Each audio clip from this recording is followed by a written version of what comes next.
we finally get to the second half of this book.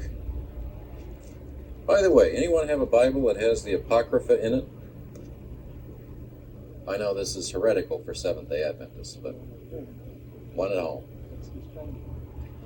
That's all right. Anyone ever read the Apocrypha? If you have the opportunity, sometime this quarter, go and find a Bible or a copy of the Apocrypha, or a Bible that has the Apocrypha in it, and read the books of Esdras. Okay? Stop at the college library, our friendly neighborhood librarian says. Why not? The books of Esdras. Anyone tell me why we would be interested in the books of Esdras?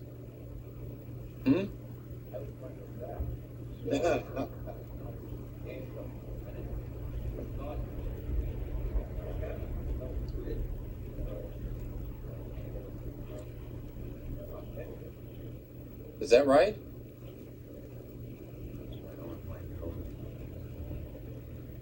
Actually, Ellen White quoted rather extensively from the Apocrypha on occasion, but why would we be interested this quarter in the books of Esdras? Now, come on. What? In fact, the book Ezra Nehemiah was, and still is, a part of the set of books that are called Esdras, in a slightly different form. Where Ezra is all messed up chronologically, Ezra is not, therefore, with Ezra, we can get a clearer and better understanding of the picture of what it is all about. See, Ezra Nehemiah, especially the book of Ezra, the one that got split off as the first half, the chronology in this book, as you know by now, is sort of tough. It's all mixed up.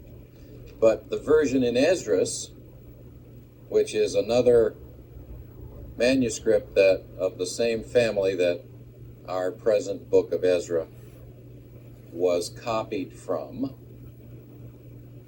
isn't all messed up like this.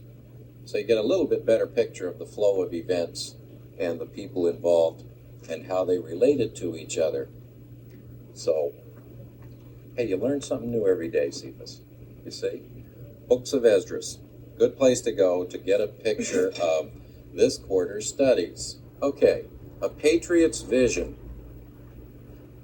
Read with me, if you would, in the book of Nehemiah, first chapter, the words of Nehemiah, son of Hakaliah, in the month of Kislev in the 20th year. By the way, right here is one of the biggest problems that we have in studying the Bible, particularly books like Ezra and Nehemiah. Nehemiah, or this book that's called Nehemiah, begins in the month of Kislev in the 20th year. Now, you see, if somebody says July 13 to you today, 1993, you have no trouble identifying the date that they're talking about. None at all, right? Whether you're in the United States, the Soviet Union, Iran, or Nigeria, everybody uses the very same calendar. They may also use other calendars, but everybody uses the same calendar. Okay? Come forward, Dr. Wood. Come forward, sir. All the way forward. But such was not the case in the time that we're discussing here in the quarter. For example, in the time period that we're discussing, the books of Ezra and Nehemiah, we have to concern ourselves with at least 4 separate calendars, possibly 5. You see, everybody had their own calendar. Now, it may seem a small thing to you, but AD and BC, you know, after and before Christ,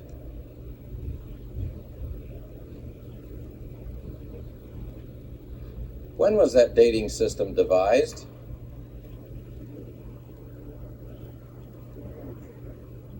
Yeah, certainly after the birth of Christ. In the late Roman period. In fact, when was our calendar, the calendar we use today, finally settled on? When did it become our calendar?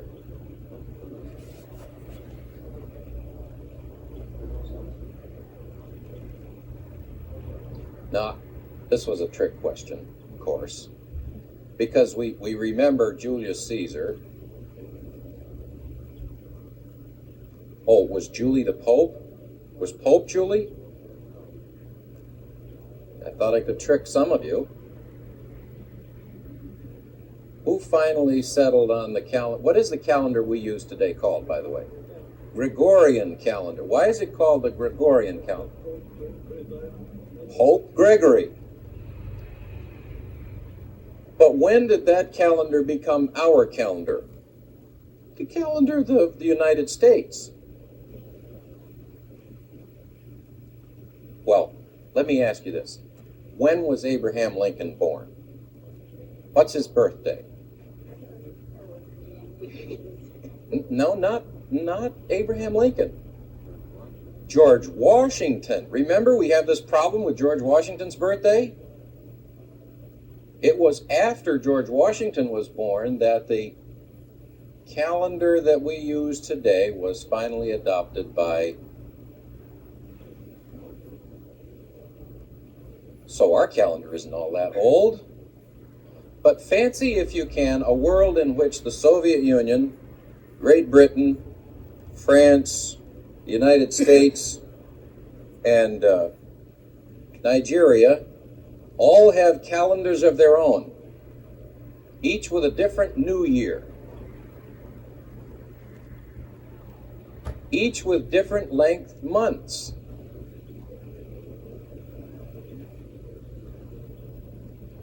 Why, if Faith Beale were here today, she could tell us that this is not the year 1993. Not on the Jewish calendar. And if Dr. Gozen were here, he could tell us the same. Not on the Arab calendar. Both of those calendars are still in use today. And so it's hard sometimes, even today, to date events across calendars, only because we don't understand that calendar. You see, mathematically, you can always match those calendars up because we know when they began to be used.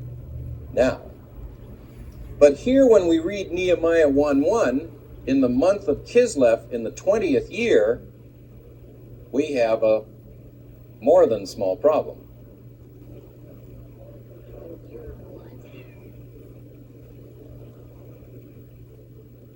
Because in order to place this date, we have to be able to synchronize the Babylonian, Persian, Egyptian, and Jewish calendars. Might seem a small thing, but which year was the 20th year, anyway? By whose calendar? You see, different calendar systems counted the years of a king's reign differently. For example, we use the United States as an example. When was Bill Clinton elected president?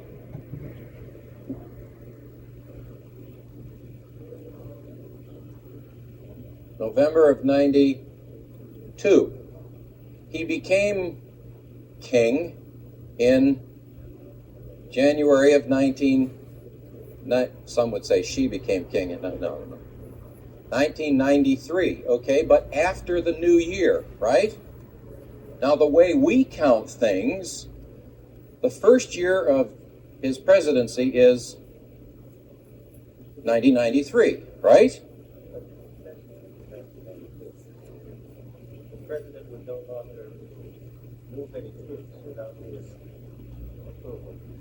But he became, for all intents and purposes, president in November of 1992. Now, here's the way it worked in different ancient calendars. Some said his first year was 1992. That's when he was elected king. And in 1993, it would be his second year. Year 1, year 2. Right? So, today's date, for example, would be the 13th day of the 11th month of the second year in that calendar. Right? Others did it differently. They used that year when he was elected king and called it his ascension year, when he became king. And until the next new year came, they would continue to date things in his ascension year. After the 1st of January would begin his first year. So, in that calendar system, today would be 13th day of the 11th month of the first year. So, which date was Nehemiah using? When it gets worse, I know, but You could take the years from the day he exceeded, right? And this would be the 12th month. yes, that was the other system. Wait a minute, what was the election day? Election day is what, November? What was it last year? I think so, yeah. Is it November 8th? Was it, no, it would have been the 9th last year. This year, it would have been the 8th last year, yeah. So this is really the third day of the second year. Yes. That's another way to do it. On the anniversary of his election, you mark the years. Another form of calendar keeping in the ancient world. So that today would be the fourth or fifth day of the second year. They also planted the British became slaves when her father died. Crown sometime later. All sorts of systems have been used to establish a calendar, a way by which people could keep track of when things happened. And everybody used their own system. Well, almost everybody. A lot of people, especially in the later and more sophisticated empiric periods, learned to borrow from each other. The Romans were the greatest borrowers in history.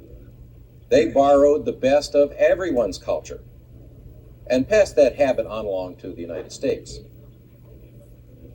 After a long historic hiatus, that practice came back into popularity. What I want you to realize is that right here in the first verse of Nehemiah, we happen across our first problem in studying this book of the Bible. Which calendar is Nehemiah using or is being used to describe these activities of Nehemiah? It does make a difference, you know. For example, the Babylonian year began in what season of the year? Spring, right? Ours begins in the middle of the winter. The Jewish year began in the fall. So, now, which year are we talking about? Are we talking about a year that began in the middle of the winter, that began in the spring, or began in the fall? Whose year are we using here to describe these events? Most likely the Babylonians. Why most likely the Babylonian?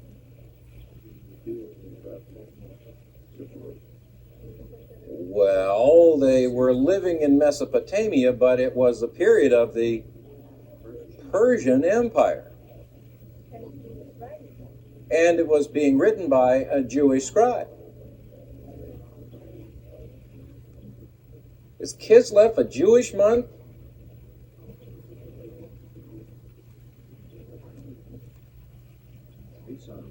Well, it is now, so is Nisan. That's not an answer to the question. Where did the months of the Jewish year, today's Jewish year, come from? There we go. Why? That's where they lived. That's where the ruling classes of the Jewish nation, which eventually descended to our day, organized themselves, right? So the Jews used a Babel, but that's not quite right either.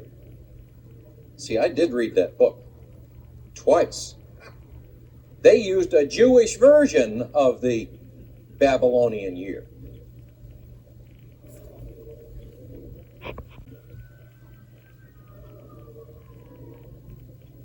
See, the Jews began their year in the month Tishri.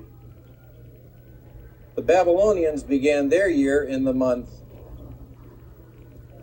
Nisan, not the car.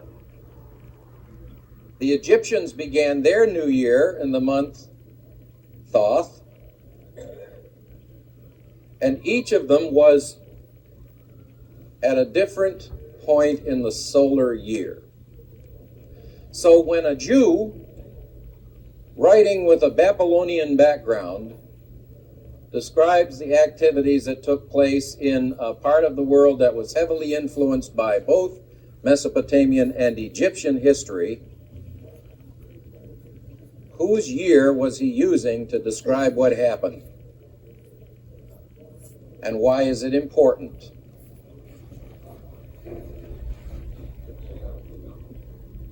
Because there are some dates that fix our theology. And the date on which those events took place is important. Did Ezra come to Palestine in a given year or not? And then there's just the general confusion of, hey, when was this anyway? Which came first, Ezra or Nehemiah?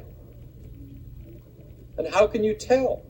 How does the calendar that is used in these books give you clues to that? There's more to it than just reading Nehemiah and saying, in the month of Kislev, in the 20th year, while I was in the citadel of Susa, Hanani, one of my brothers, came from Judah with some other men, and I questioned them about the Jewish remnant that survived the exile and also about Jerusalem. 20th year of what?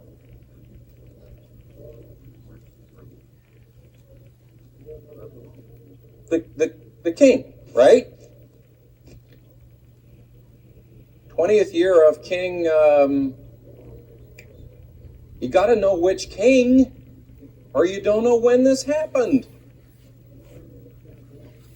And then the 20th year. See, was this an accession calendar?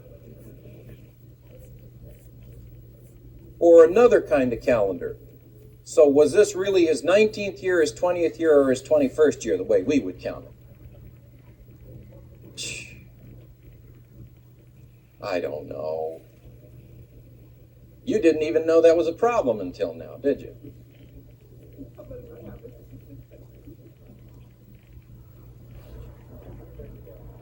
Huh? There was a lovely lady back there who was laughing along with me.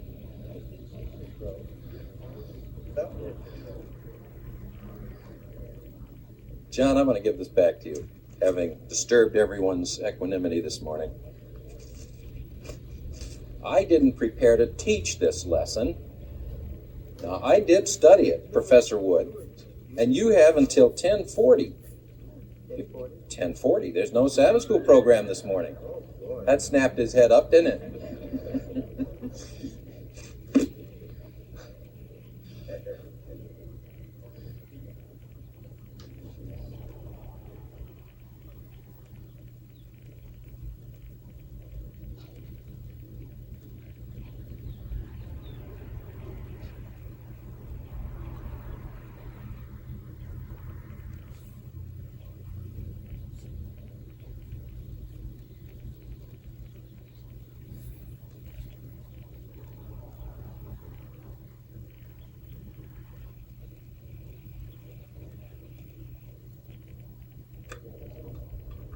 So the issue now, I want to repeat what he said because I think it needs to be fixed in memory.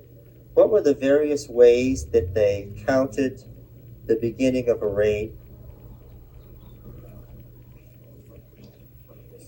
When would you say you were in the second year of something? After you've been doing it for how long? 1 year. For 1 year.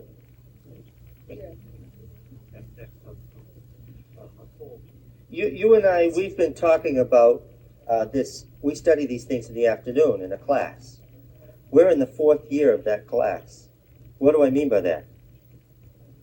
We started in November and at the beginning of the month 3 years ago, and we're starting the 4th year. I'm counting that by full years, right?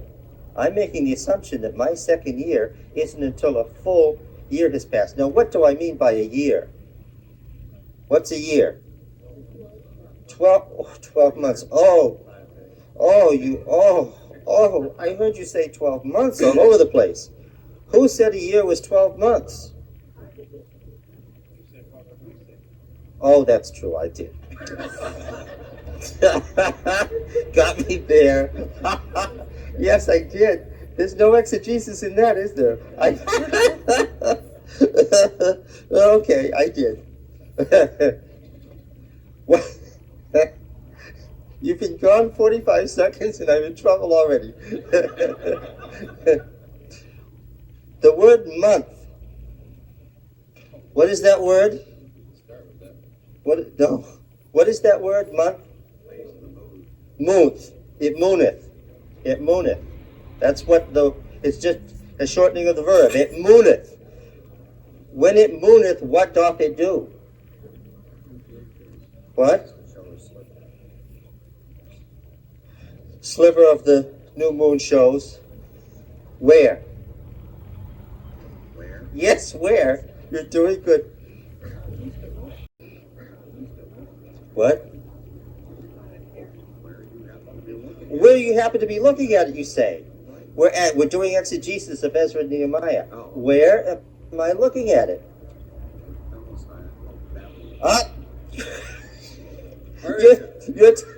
Yes! His answer was, where are you looking at it? In Palestine, but he couldn't finish the word Palestine before he said Babylon, but then he quickly corrected to Persia. What's the issue? The year begins when the new moon is seen. Where? This could cause the slippage of the month by a day or two. Are you clear? Now, how long is the month anyway? 28 days. What? Well, now, wait a minute. The lunar month is the month. The month is when it mooneth.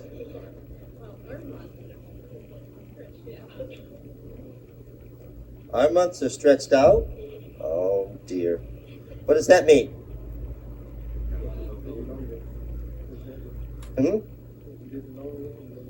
Oh, come on now. I know that it says in Daniel 7 that the little horn would do wickedly for how long? Time, and half a time. And what is that? Well, I'm not even going to get into that. A time is a year, you said. You should know better than that. A time is a what? A time is a what? A time, which means what? A time cycle, which could be what? A day, a week. Did the Babylonians have weeks of 7 days? What was the day on which the Babylonians would not conduct business? Did they have a week? That was a good guess. Yes, they did. Yeah, they did. What day would they not conduct business in that week? Friday, Sunday. Anybody want to vote for Tuesday?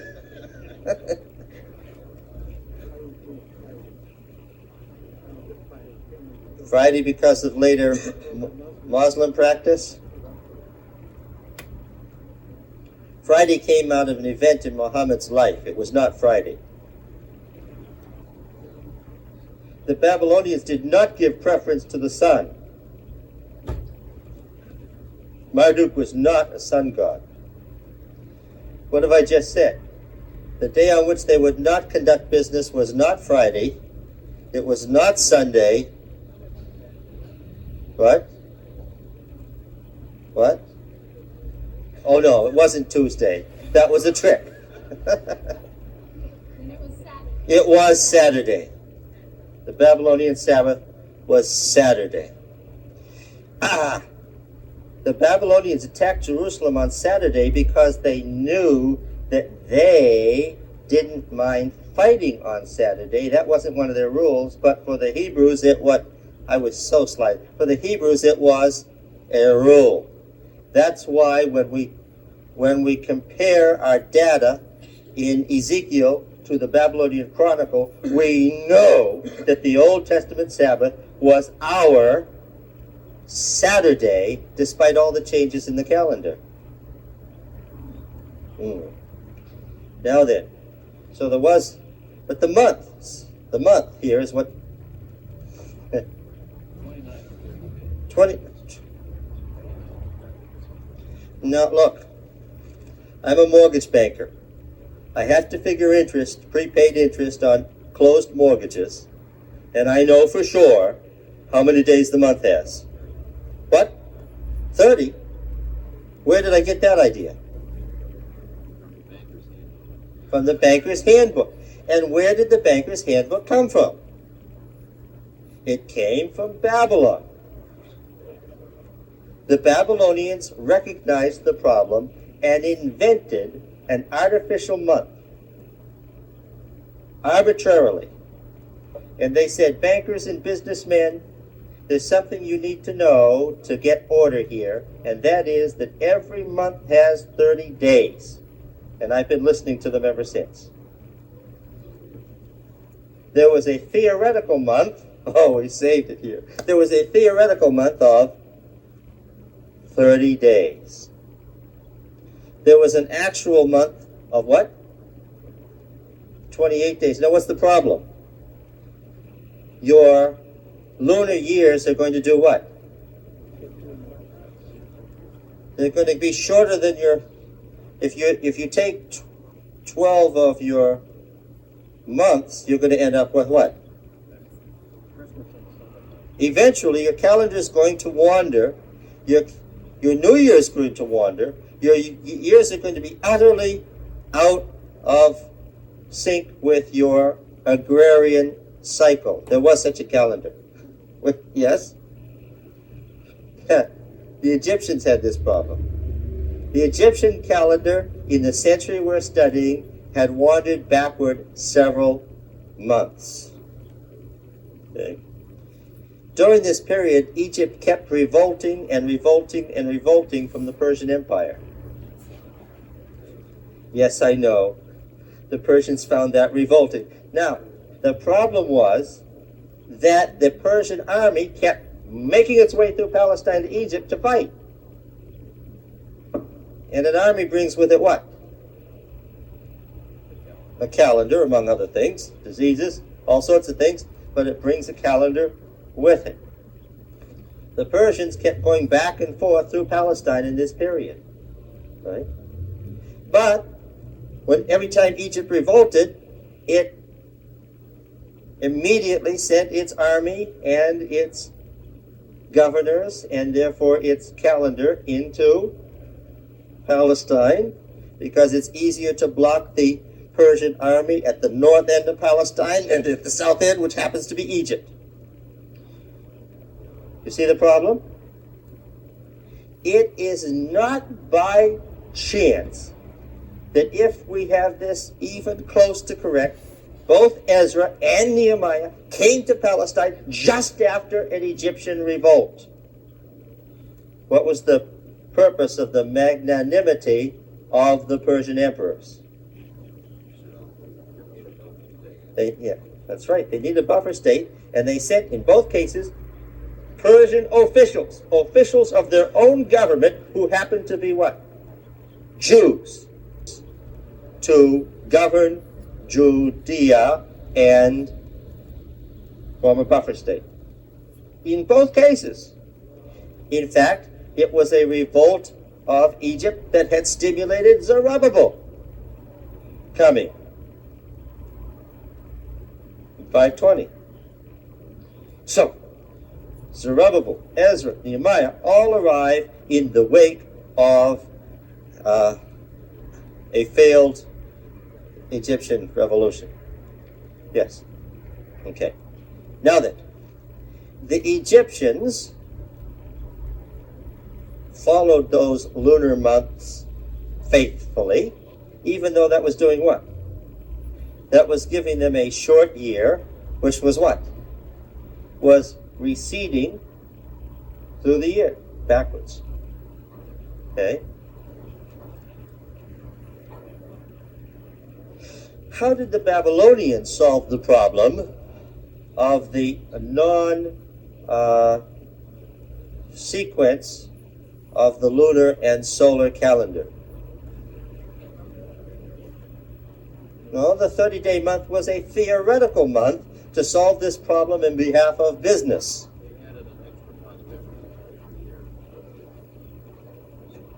When they needed it, they added a leap month.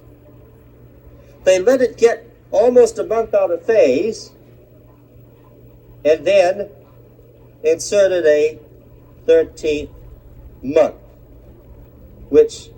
and then of course your new year jumps forward of where it used to be and recedes backwards. All right? Okay. We know that the Jews in the 5th century, 6th and 5th century, were doing the same thing.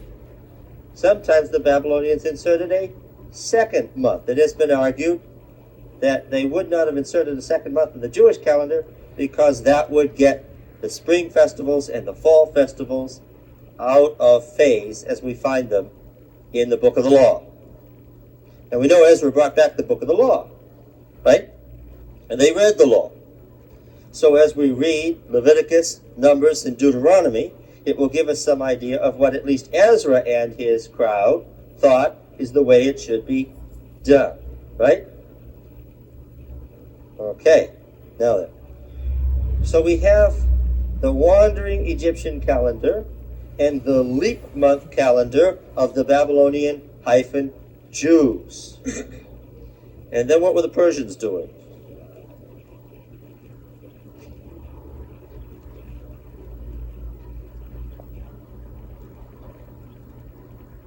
What were the Persians doing? Yes. What were the Persians doing? Yes. Cyrus, remember, was king of Anshan, the southern Persians. Remember, he was the grandson of a Median king? And who were the allies of the Medes first? Don't be silly here. Who were the allies of the Medes first? When the great evil empire, the Assyrian Empire, was destroyed, who was the Assyrian Empire destroyed by? What? The Babylonians and Medes. The Medo-Babylonian coalition destroyed the ancient Assyrian Empire. The Babylonians and Medes were allies, and had been allies for a long, long time. Even the last two kings of Babylon. Who were they again? A week has passed. Who were the last two kings of Babylon? Belshazzar and his father, Nabonidus. Even they were formally allied to the Medes.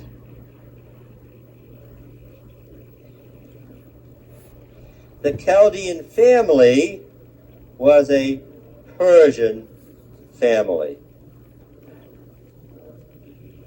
Listen to what I'm saying. The Chaldean family. Who were the Chaldeans?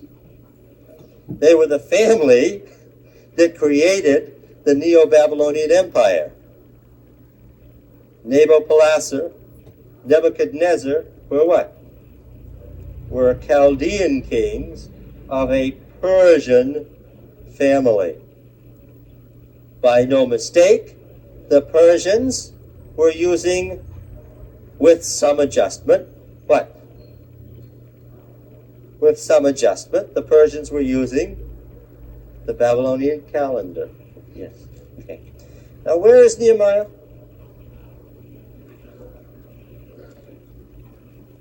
Well, what is Susa?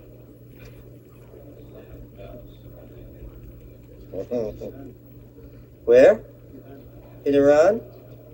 Is it still in Iran? Now, are you going to say I've been there?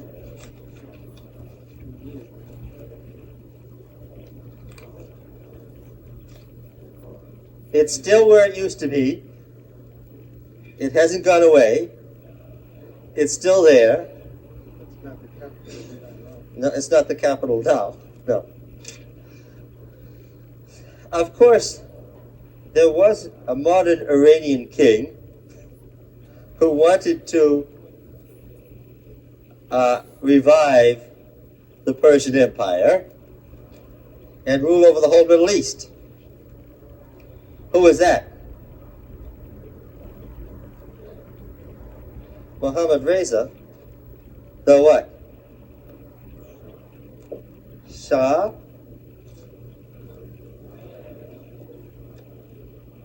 The emperor. Shah and Shah, the emperor of emperors, in fact. How did he propose to revive the Persian Empire? On the 2500th anniversary of Cyrus's accession, he had a great celebration that nearly bankrupted his country. His troubles began at that moment, to celebrate the rise of Cyrus in the Persian Empire. And he intended that to be what? The beginning of the new Persian Empire. So he had this big celebration decked out, and the tents were put on the site. They moved. Oh, he had quite a shindig at Persepolis and also at Susa. These Persian capitals. Yeah. Okay. Now it happened in the month of Kislev in the 20th year as I was in Susa, the capital. Okay. So, the slightly different Babylonian and Jewish calendars are possibilities here. And what do we want to find out about the 20th year? Yes. We need to know the 20th year of what king, and as soon as we find that out, we have to find out something else that we've already talked about, which is what? Yes, and in order to count his 20th year, the accession or non-accession year method. Can we say it again, what it is? If Bill Clinton had become the nominal president last November, the space between November and the end of December would have been counted in the accession year method as what? His first year. And on January 1, what would have begun? His second year. Now, what did we say? To us, the second year doesn't begin until what? Until what? A full anniversary until you've... I don't want to say 12 months in. That's what got us into trouble before. Okay, yes.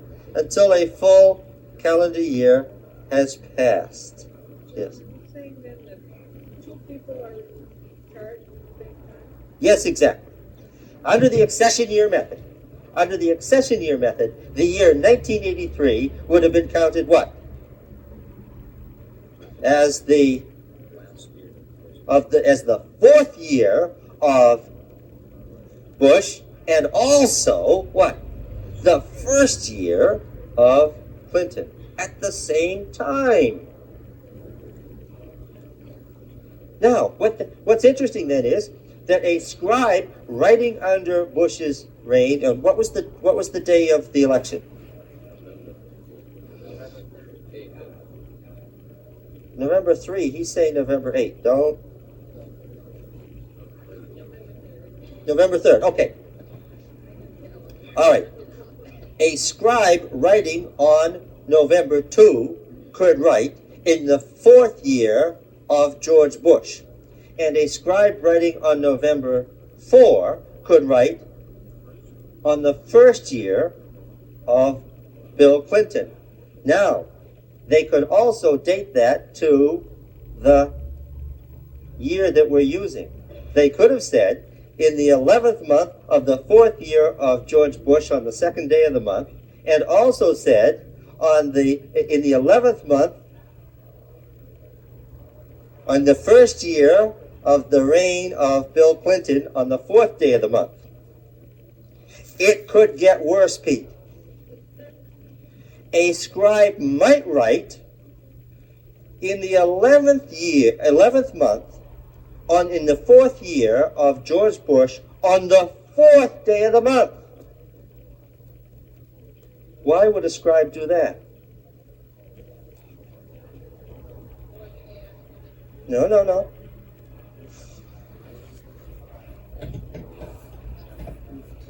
Wait a minute, we're in the ancient world. The scribe doesn't know what? Doesn't know that Bush is out and Clinton is in. Well, he's in the American Empire. Why doesn't he know? He'll get the news when? Real soon. And as soon as he hears it, what will he do? He'll begin dating his documents by what? The first year of Bill Clinton. But he's only going to do that when what? When he finds out, therefore, in different parts of the empire, on the same day, the document might be dated what? Differently. Okay? Does it make a difference? You were in class last week. Do we need to establish 457 BC, the Day of Atonement, as the beginning of the 2300 days? Yes. There's no Adventism without it. The whole thing is a hoax without it. That's how important it is. No Day of Atonement in the fall of 1844 AD, no Seventh-Day Adventism. Period. That's simple. Okay. All right. Now then. What? Now you weren't here last week, but what did I say in class? I said this. That Seventh-Day Adventism, Mrs. White, tied herself to the investigative judgment beginning on the 10th day of the 7th month in the fall of 1844. She tied herself to a particular day. Now we're in big trouble. Why? What's the likelihood, I asked, that some 18th century chronologist, because the Millerites were really 18th century folks, that some 18th century chronologist would have gotten this ancient chronology right to the day? What do we find out usually? Hardly any chance at all. Yes. It'd be so slight that you could come out to the right day. That's the issue. Okay. Now, we need to find out what about this king. When we say in the 20th year, what do we need to find out? Are they practicing the accession year or non-accession year method? Why? Why is that significant? How much of a difference will it show up in the date? When we go back by our calendar and use BC dates and tie them to astronomical events, how far off will we be based on accession or non-accession year?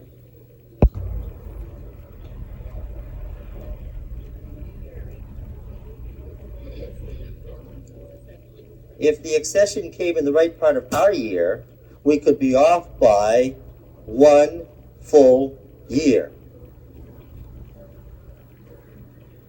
Now, since we read on and we find out that the king is Artaxerxes, we have a very, very easy job. Oh, good. We know for sure now. It was Artaxerxes' relief, except that what?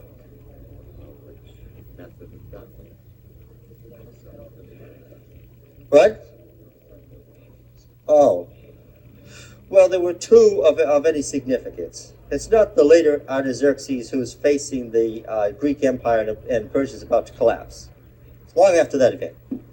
There are two Artaxerxes that it may be. We call them Artaxerxes I and Artaxerxes II.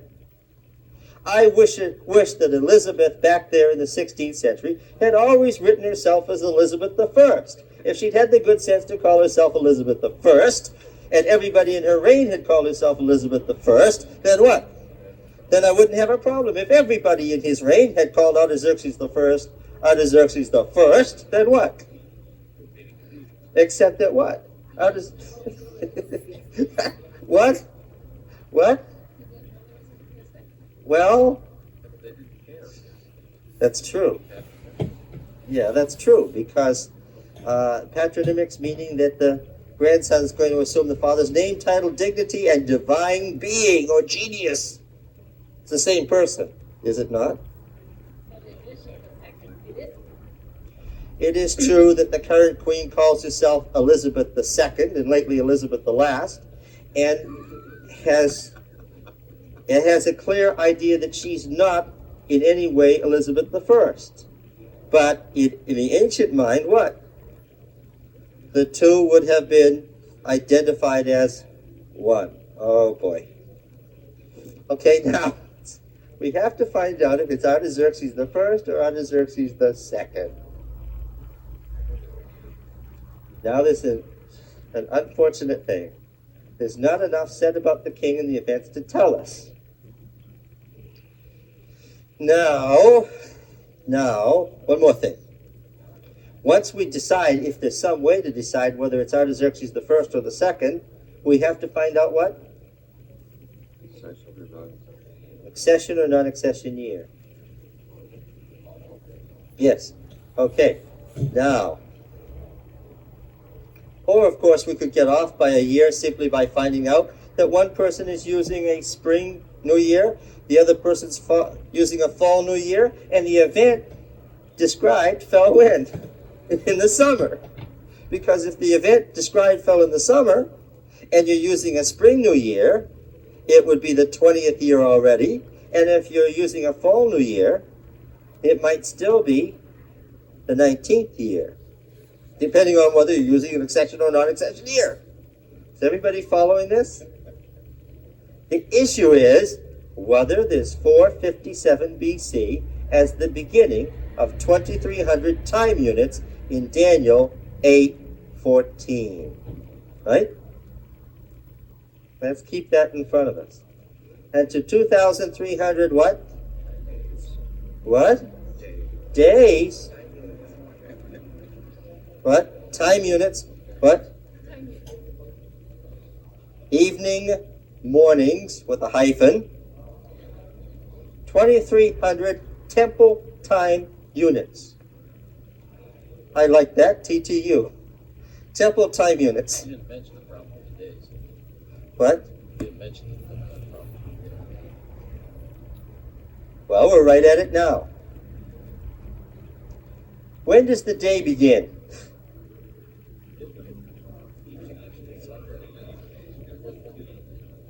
Sundown? Where you are. where you are. Sundown where you are, yes. Sunrise or sundown? Well, now, wait a minute. The Dies Primus in Egypt is what? The sun. Dies Primus in Egypt is always the sun all through the centuries. Therefore, when would the day begin for the Egyptians? Well, it says in the Bible that evening is the morning, they're staying. The Egyptians didn't care what it said in the Bible. Yes, that's the point. That's exactly the point. For the Egyptians, when did the day begin? At the moment of the sunrise, at dawn. When did it begin for the Hebrews? At sunset. Yes? Yes. Everything for the Romans was at the moment of the rebirth of the sun. And so the Romans have New Year's Day when? On the day that they could calibrate that the day was getting longer and that the sun was being reborn. Right? Yeah. Okay. The birthday of the sun was December 25. But the official day of its lengthening was January 1. That's how they could calibrate it. And they did not calibrate it as in Rome. They calibrated it as they found it in Egypt, interestingly. That's how we have December 25 where we have it. Now,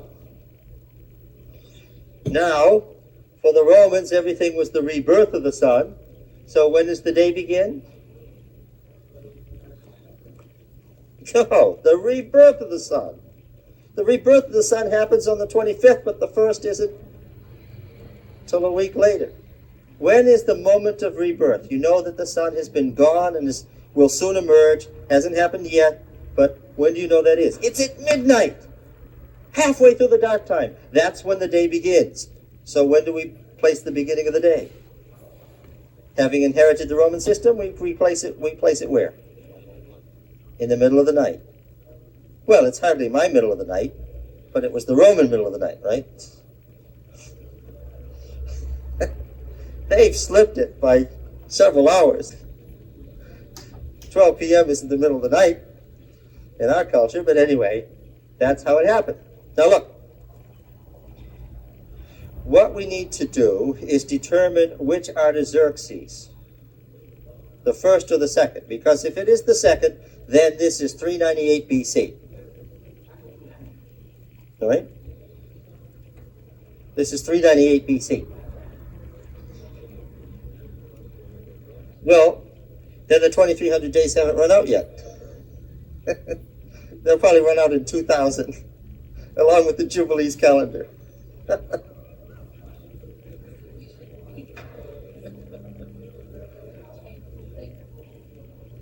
Yeah, the point is that if this happened all in 398 BC and following, then what happens to our date 457? It disappears completely as an 18th century mistake. What goes out with it? The investigative judgment, the inspiration of Ellen White, and Adventism as a whole. Because there isn't any Adventism without the investigative judgment. You understand that? The investigative judgment, to what doctrines does Ellen White link the investigative judgment? The study of the sanctuary in heaven and the investigative judgment led us to, what? What's the rest of it? The unchanging nature of the law of God, the obligations of the seventh-day Sabbath, and the true nature of the events connected with the second coming of Christ. In other words, Adventist eschatology. It's all lumped together. Take away one and what? Because they're all related to the same concept of atonement. All right. Now then, we need that 457 date. We need it to be Artaxerxes I, therefore, and something happened right here in the 20th century. In 1911, at the First Cataract of the Nile, where the ancient Egyptian Empire had repeatedly fortified the cataract against the invasion of Central African cultures, the Persians again fortified the area against invasion from Central Africa, from the south. Why were the Persians worried about the First Cataract of the Nile? Again, the Persians were trying to firmly clamp Egypt under their control, right? Why were they doing that anyway? The Persian Empire stretched all the way from India. I could never be a weatherman. I'd be telling you what the weather was in Minneapolis. All the way from India to Turkey. Why was the Persian Empire so worried about Egypt? There was something in particular that caused the Persians to worry about Egypt. The Indus Valley and the great mountains in northern India had such a natural barrier that they were not worried about invasion from India. But they were worried about a particular people, or a set of peoples, and that's what made them worried about Egypt. What people or peoples were the Persians right from the beginning, from day one, worried about, and increasingly worried about as time passed? Huh? What? No. They wanted to secure Egypt because they were very worried about the great and increasing influence of the Hellenes.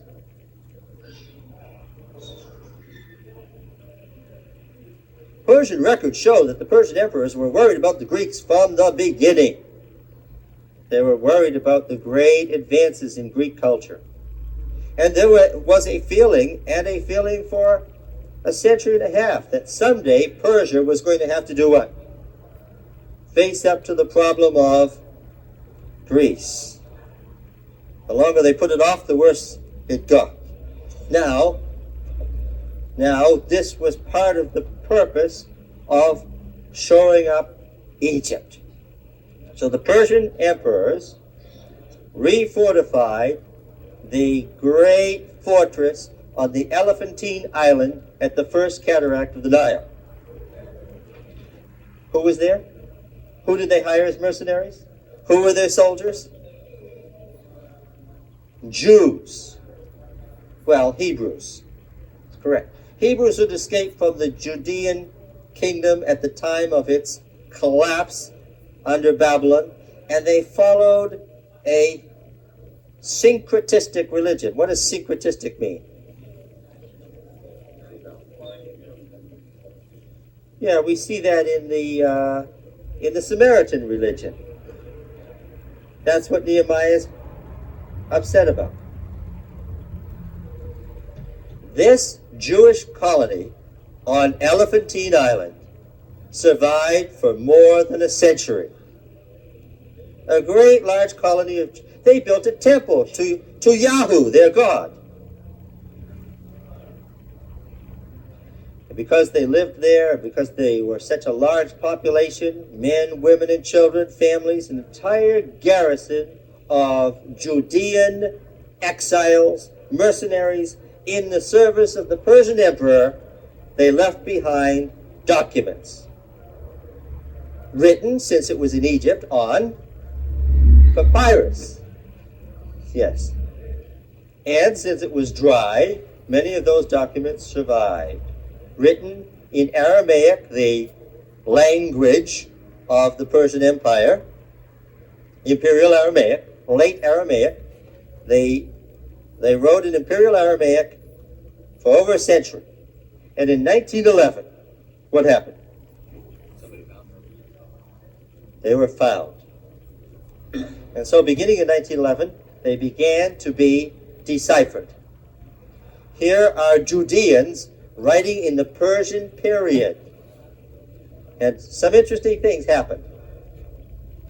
They dated their legal documents. Since they were in Egypt, they sometimes cross-reference to what calendar? The Egyptian or Tothic calendar with its Toth, its first month. Yes. And of course they were working in the service of the Persian Empire, so they sometimes cross-reference to the official Persian calendar, which we have said was a version of the Babylonian. And, interestingly, they have some names of folks in Palestine mentioned. They have the names of the high priest in Jerusalem who was upset. One of the high priests in Jerusalem was upset about their syncretistic religion and their temple to Yahweh. And there was considerable interchange between them and Jerusalem and their supporters in Samaria. Now, who was in Samaria according to Nehemiah? You've read the book, I presume. That's a big assumption maybe, but it is a blessed one. Well, having read Nehemiah, what do you know about somebody from Samaria? What? Sanballot and Tobiah. Now, Sanballot and Tobiah were pagans. What? What? Tobiah. We know that the Hebrew word tov means good or blessed. Right. Good is Tobiah. Good is whom? Tobiah. Good is who? Yah. What kind of a name is that? What? What kind of a name is Tobiah? Is it a pagan name? It's a Yahwist name. Now, Sanballat had some sons. One was named Shelemiah. What does that tell you? His sons were named with good, both of them, good, righteous, Yahweh's peace, Yahweh's wholeness, Yahweh's integrity. What kind of a name is that to give your son if you're a pagan? What's the problem? What? They were of a different denomination. Yes. They were of a different denomination than the Jews. Okay? And the Jews said to these Judean exiles, you folks should not have a temple to Yah down there. You should not ever swear by the names of these other gods. You shouldn't do this and you shouldn't do that and you shouldn't do the following things. We Jews are from the exile. We learned our lesson. We're not going to stand for this kind of stuff. This is what caused the disaster in the first place. But who were the supporters of these Judean exiles down there in the Elephantine Island? Well, they were being attacked over religious reasons. The Persians didn't care about this. Who were their supporters?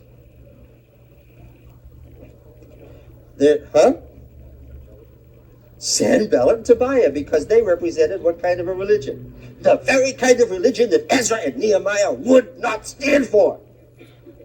So when the high priest in Jerusalem was attacking these folks at Elephantine Island, who did they write to and who sided with them? Sanballat, Tobiah, and their children.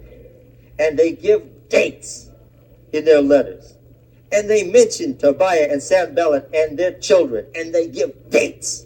And it's wonderful because there's the names and there's the same argument we see in Nehemiah. And they give dates. And it's wonderful because the dates are cross-referenced to the Egyptian calendar that they were using. And so by that method, we can find out, Ed, whether it is Artaxerxes the first or Artaxerxes the second, and whether they were using an accession or non-accession year to date this king. Now, why are we relieved that the Elephantine Papyri... Oh, a lot of the Elephantine Papyri turned up in 1943, in the Brooklyn Museum in Brooklyn, New York. Okay?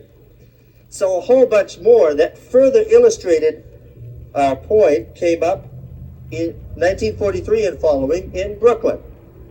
And so sometimes you will see the Elephantine Papyri, referred to as Aramaic Papyri, in the Berlin Museum, and sometimes Aramaic Papyri in the Brooklyn Museum. So if you want to see these papyri, you need travel no further than Brooklyn and take a look at them. Some of them are on display.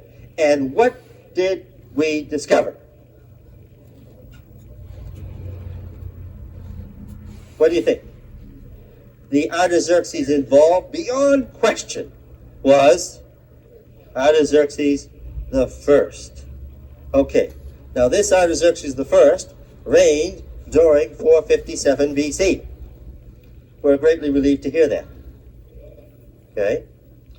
Now then, what year? Now this turns out to be the very same king who said Ezra then.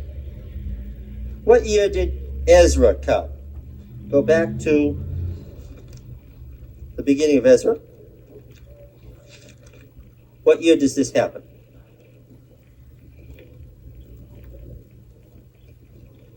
Where's the beginning of Ezra's memoirs? Oh, did you turn to Ezra 1:1? Did you turn to Ezra 1:1? Oh. Well, you turned to the last part of the original edition of Chronicles, didn't you? Where is the beginning of the Ezra memoirs? Where does Ezra enter the scene? Where is Ezra as a writer represented in the book that we call Ezra? Well, remember, the book that we call Ezra is based on the last, the latest, and the most corrupt text available. The last, the latest, and the most corrupt text available is in our Bibles. Where can we find the original, the pristine, the correctly ordered text that's not in the mess that our biblical book of Ezra is in? First Esdras. And in First Esdras, this verse here is what? This is the beginning of Ezra. Ezra chapter 7. This is where Ezra begins writing. If you read the first 6 chapters of Ezra, you know that he's not mentioned, his time isn't mentioned, he's not writing. It begins that in the reign of Artaxerxes, king of Persia. What Artaxerxes is that in? The first. Ezra, the son of Sariah, the son of Azariah, the son of Hilkiah. That's the Hilkiah who found the book of the law in the reign of Josiah. The son of Shallum, the son of Zadok. That Zadok is what? That is the Zadok whom David made the true and eternal high priest. The son of Ahitub, the son of Amariah, the son of Azariah, the son of Uriah, the son of Zerahiah, the son of Uzi, the son of Buki, the son of Abishua, the son of Phinehas, the son of Eleazar, the son of Aaron, the priest. Why is Ezra's genealogy included in its fullest form at the beginning of his memoirs? Because Ezra isn't just anybody. He's not just anybody. Ezra is about to make the most sweeping reform that's been made since Moses, and it's going to result in a religion that we call what? It's going to result in a religion that we call Judaism. Judaism begins with whom? Ezra. How many Jews were at Mount Sinai? Not a one. How many Jews were there in David's kingdom? Not a one. How many Jews were there in taking part in Josiah's Reformation? Not one. We have 4 religions in the Bible. We have the God of the fathers, the worship of Shaddai, the patriarchal God. We have Yahwism, right? And After Yahwism developing, just as Yahwism developed from the patriarchal worship of Shaddai, after Yahwism there's what? Judaism that develops from Yahwism. And the last of the four religions is Christianity, which developed from Judaism. And they are as different one from another as Christianity is from Judaism. That's how different they are. Here we have Ezra coming and the beginning of Judaism. And why could he make such a sweeping reform? He is not just anybody. Who is he? He is the high priest. And when does he come? What? Ezra 7 and verse 7. Ezra 7:7. Everyone? In the 7th year of Artaxerxes. Now, according to the Persian calendar, that year is 458 BC. What would you say, Ed?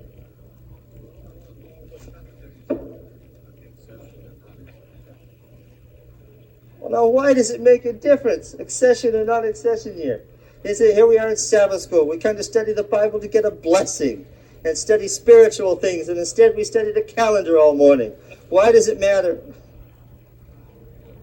Because if he is using the Persian calendar, what happens to 457? What happens to the date 457 BC if Ezra 7:7 is written according to the Persian calendar? What's the answer? It's wrong. And Ellen White was wrong. And her tying her prophetic gift to that, and tying Adventism to that, was in big trouble. That's how immensely important this is. But if Ezra, who is a priest and a scribe, is writing according to the Judean calendar, then what? What year is this? 457 BC. Now the question comes, what would Jews like Ezra and Nehemiah have used as a calendar? But what would constitute the Jewish calendar? Judaism was underway. He was beginning Judaism. He was separating it from the Yahwist religions that we find in Elephantine, that we find in Samaria, and that we find in Ammon. The Samaritan religions, the old Yahwist religion, they won't stand for it. That's what's represented down there. They won't stand for it. What evidence can we draw on? Well, we can draw on the Elephantine Papyri. The scribes writing the Elephantine letters double date between the Persian and the Egyptian calendar in such a way that they tell us beyond the shadow of a doubt what they're using. What are they using as a new year? The spring or the fall? What do you think? The fall. When they double date to the Persian calendar, or they double date to the Tothic Egyptian calendar, they show us that they are using the old Judean calendar. And using an accession year method, what year is it according to our dates? What year is it? It's not 458, it is 457 BC. And when we read the Ezra memoirs, as they begin here in Ezra 7 and run all the way to Nehemiah 8, 9, and 10, because it's Ezra writing in Nehemiah 8, 9, and 10. The end of, how do I know that? It says, I, Ezra. What did Ezra's reform culminate in? Anyone? What did Ezra's reform culminate in? What? Well, when did Ezra get back? What time of the year, according to his dating, did he travel from Babylon to Jerusalem? It was the summer. And when did he put his reform into effect? Anyone? Here's the whole key. We're looking for for the beginning of the decree of Artaxerxes to fall when? In 457 BC in the fall. When in the fall? On the Day of Atonement in the fall. On the 10th day of the 7th month. And where do Ezra's memoirs end?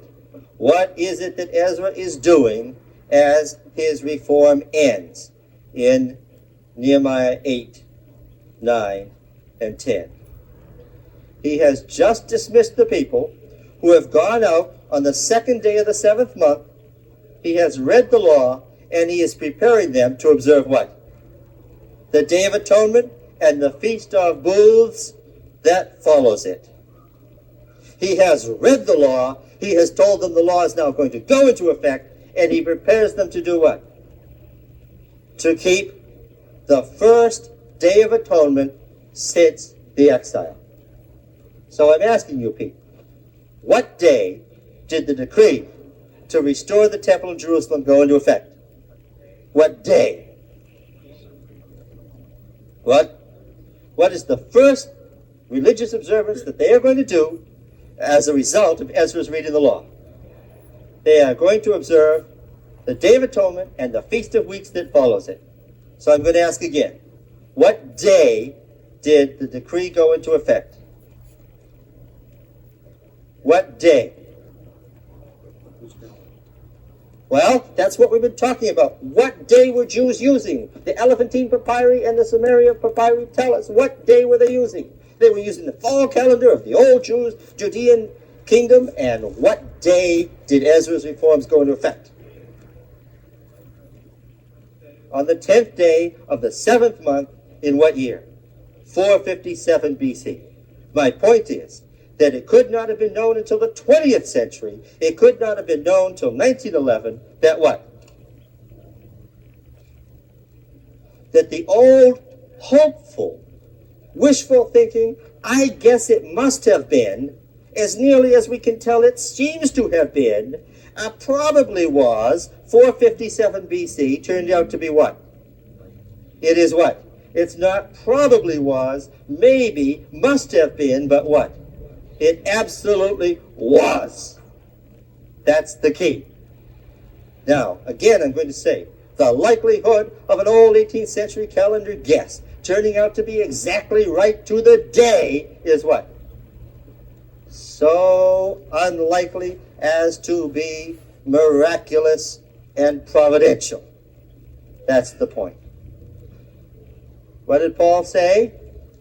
We have not followed cunningly devised fables. Thank you.